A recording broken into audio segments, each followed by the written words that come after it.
Hello,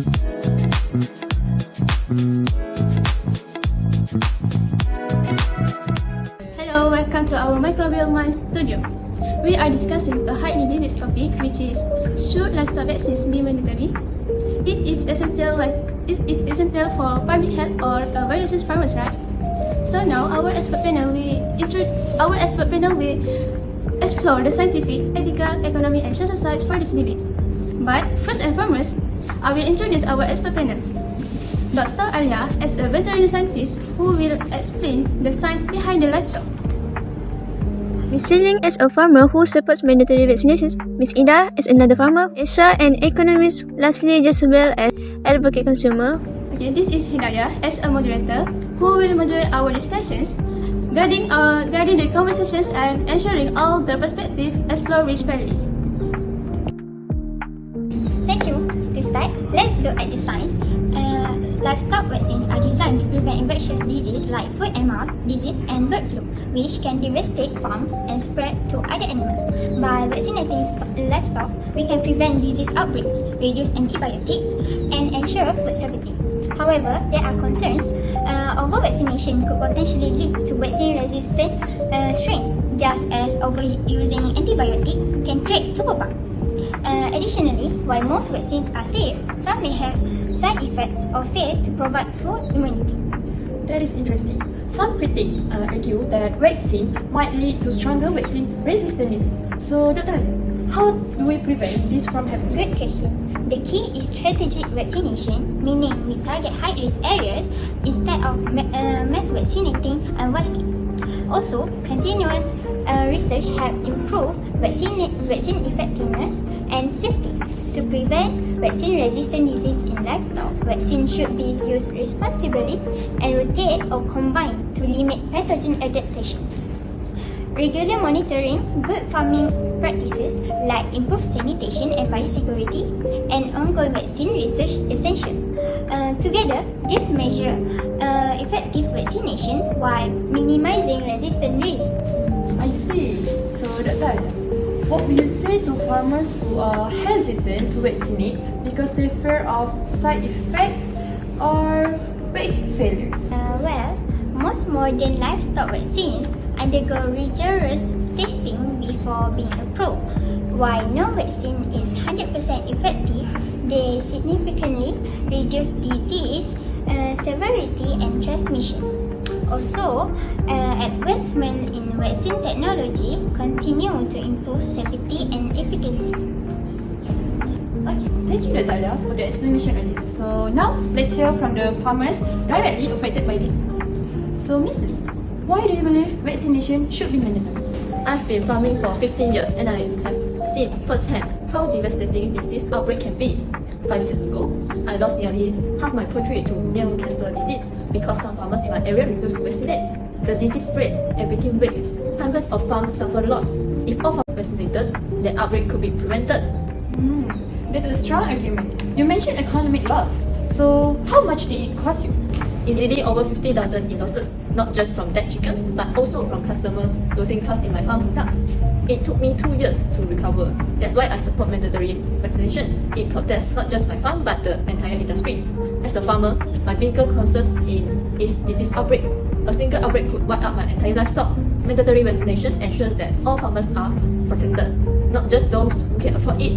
Plus, it prevents the spread of disease to others' farms and even human in some cases. Oh, I see. So what do you think about alternative approaches like strengthening biosecurity instead of vaccination? Biosecurity is important, but it's not enough. Even with strict hygiene, disease can still spread to birds, insects, or even weed. Vaccination provides an extra layer of protection. To build farmer confidence, education programs and workshops can address vaccine concerns and demonstrate long-term benefit. Farmers can also explore natural immunity boosters, improve breeding practice, and early disease detection system to complement vaccination and strengthen overall livestock health. Thank you, Ms. Ling. So, Ms. Ida, you have a different perspective. Why do you believe vaccination should be a choice? I understand the concerns, but I think that vaccination should be a personal decision. Not all farms face the same disease risk. For smaller farms, the cost of vaccine is a burden, and forcing them on us limits our freedom. Also, some farmers prefer natural immunity or alternative treatments. I run a small free-range cattle farm, and my animals are rarely exposed to other herds. My disease risk is lower than that of large commercial farms. So why should I be forced to vaccinate when my farm isn't at risk, right? I see. So some farmers argue that refusing vaccination puts other farms at risk. So how do you respond to that? I think risk assessment should be done case by case. If a farm is in a high-risk area, vaccination makes sense. But for low-risk farm, forcing it seems unnecessary. A better solution would be an exemption system, allowing low-risk farm to opt out if they meet strict biosecurity standards and undergo regular health monitoring. This approach balances disease control with farmer autonomy, ensuring protection where needed without placing unnecessary burden on those lower risks. So do you see any middle ground between your stance with Ms. Lim's? I would say yes. Instead of forcing mandatory vaccination, there could be incentive for those who vaccinate, like discount on vaccine purchases or tax break for compliance. That way, farmers have a choice, but they are encouraged to vaccinate. Thank you, Ms. Ling and Ms. Ida for your explanation earlier. So now let's talk about money. Ms. Isha, how does livestock vaccination impact farmers financially? Vaccination is an investment. It prevents billion-dollar losses in agriculture, as disease outbreak can destroy entire livestock industry. However, for a small business and farmers, the upfront cost of vaccine is high. One solution is government subsidies. If vaccines were more affordable, more farmers would use them. I see. So, Ms. Isha, would subsidies be practical long-term? Yes, but they must be balanced. We don't want farmers relying entirely on government aid. Instead, offering incentive for responsible vaccination could help. Do people care if their meat comes from vaccinated livestock? Yes, many customers, especially those prefer organic or natural meat, are very concerned about how their food is produced. Some worry that vaccine might leave residues in the meat. Even though scientific studies show the properties administered vaccine do not cause any scientific effect or risk to human health, the demand of transparency is high, which is why clear food labeling is so important. Ms. Bell, do you think vaccination fears are justified? In most cases, these fears stem from misinformation rather than scientific evidence. These vaccines used in livestock are truly tested for safety and effectiveness, and they don't remain in the meat in harmful amounts. They are designed to protect the animal, not to affect the consumer. They say consumer trust is essential. If people feel insecure about what in their food, it can lead to necessary fear. That's why education and transparency are key. When customers understand that this vaccine helps prevent these disease outbreaks and keep both animals and people safe, they are more likely to accept their use. So thank you, Ms. Bell, for the earlier explanation. We have heard strong arguments from all sides. The science supports vaccination, but ethical and financial concerns remain. But can we balance public safety with farmer rights? That's the challenge we must address. So let's start our Q&A sessions.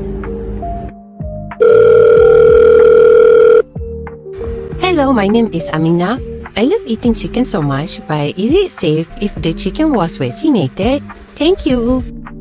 Great question. Yes, vaccinated chicken is perfectly safe. The vaccine protects the chicken from disease but doesn't stay in the meat. So, enjoy your chicken worry-free. That's a relief. So vaccinated chicken is completely safe to eat. Thanks, Dr. Anya. Let's move on to the next comment. I'm Amelia. I want to ask if livestock vaccines are so important, why don't all farmers use them? Great question. Some farmers are from poorer countries that can't afford to buy the vaccine. Others might not trust them, also think the risk is low. But skipping vaccine can cause the outbreaks that hurt both consumers and farmers by raising the food prices. That's all for today. Should livestock vaccinations be be mandatory, or should farmers have the right to choose? We love to hear your thoughts, so don't forget to give your opinions. Thanks for tuning into our microbial minds. See you next time. Bye.